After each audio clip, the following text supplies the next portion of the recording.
Gentlemen of the Senate and of the House of Representatives,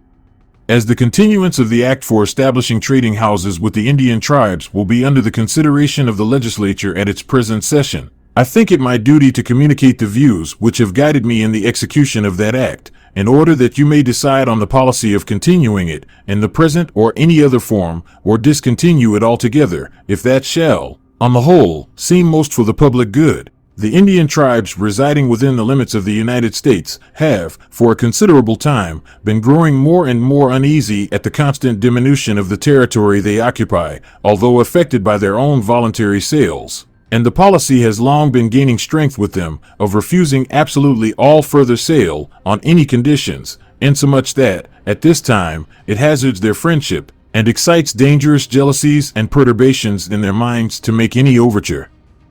for the purchase of the smallest portions of their land.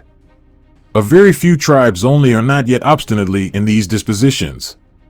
In order peaceably to counteract this policy of theirs, and to provide an extension of territory which the rapid increase of our numbers will call for, two measures are deemed expedient. First, to encourage them to abandon hunting, to apply to the raising stock, to agriculture and domestic manufacture, and thereby prove to themselves that less land and labor will maintain them in this, better than in their former mode of living.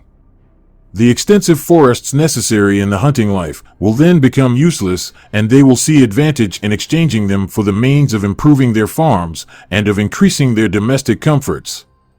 Secondly, to multiply trading houses among them, and place within their reach those things which will contribute more to their domestic comfort than the possession of extensive but uncultivated wilds. Experience and reflection will develop to them the wisdom of exchanging what they can spare and we want for what we can spare and they want, and leading them to agriculture, to manufactures, and civilization, and bringing together there in our settlements, and in preparing them ultimately to participate in the benefits of our governments. I trust and believe we are acting for their greatest good. At these trading houses we have pursued the principles of the Act of Congress, which directs that the commerce shall be carried on liberally, and requires only that the capital stock shall not be diminished.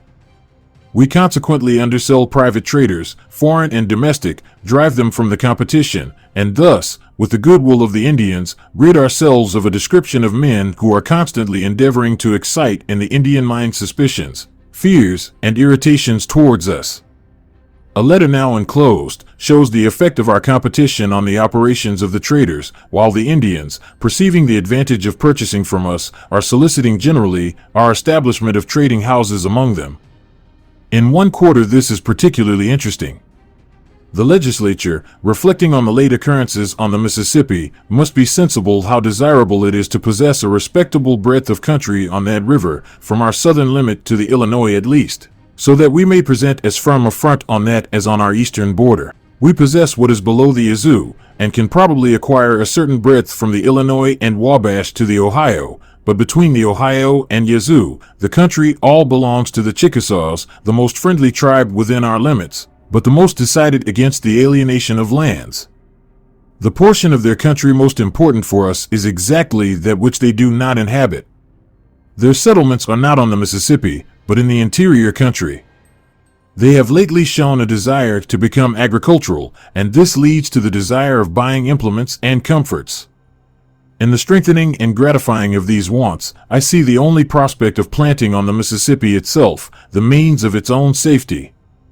Duty has required me to submit these views to the judgment of the legislature, but as their disclosure might embarrass and defeat their effect, they are committed to the special confidence of the two houses. While the extension of the public commerce among the Indian tribes may deprive of that source of profit such of our citizens as are engaged in it, it might be worthy the attention of Congress, and their care of individual as well as of the general interest, to point, in another direction, the enterprise of these citizens as profitably for themselves, and more usefully for the public. The river Missouri, and the Indians inhabiting it, are not as well known as is rendered desirable by their connection with the Mississippi, and consequently with us. It is, however, understood that the country on that river is inhabited by numerous tribes, who furnish great supplies of furs and peltry to the trade of another nation, carried on in a high latitude, through an infinite number of portages and lakes, shut up by ice through a long season. The commerce on that line could bear no competition with that of the Missouri, traversing a moderate climate, offering, according to the best accounts, a continued navigation from its source, and possibly with a single portage from the Western Ocean, and finding to the Atlantic a choice of channels through the Illinois or Wabash, the Lakes and Hudson, through the Ohio and Susquehanna, or Potomac or James rivers, and through the Tennessee and Savannah rivers. An intelligent officer, with 10 or 12 chosen men, fit for the enterprise, and willing to undertake it, taken from our posts, where they may be spared without inconvenience, might explore the whole line, even to the Western Ocean, have conferences with the natives on the subject of commercial intercourse, get admission among them for our traders, as others are admitted, agree on convenient deposits for an interchange of articles, and return with the information acquired, in the course of 2 summers. Their arms and accoutrements, some instruments of observation, and light and cheap presents for the Indians, would be all the apparatus they could carry, and with an expectation of a soldier's portion of land on their return, would constitute the whole expense. Their pay would be going on, whether here or there. While other civilized nations have encountered great expense to enlarge the boundaries of knowledge by undertaking voyages of discovery, and for other literary purposes, in various parts and directions, our nation seems to owe to the same object, as well as to its own interests, to explore this, the only line of easy communication across the continent, and so directly traversing our own part of it. The interests of commerce place the principal object within the constitutional powers and care of Congress, and that it should incidentally advance the geographical knowledge of our own continent cannot be but an additional gratification. The nation claiming the territory, regarding this as a literary pursuit, which is in the habit of permitting within its dominions, would not be disposed to view it with jealousy, even if the expiring state of its interests there did not render it a matter of indifference.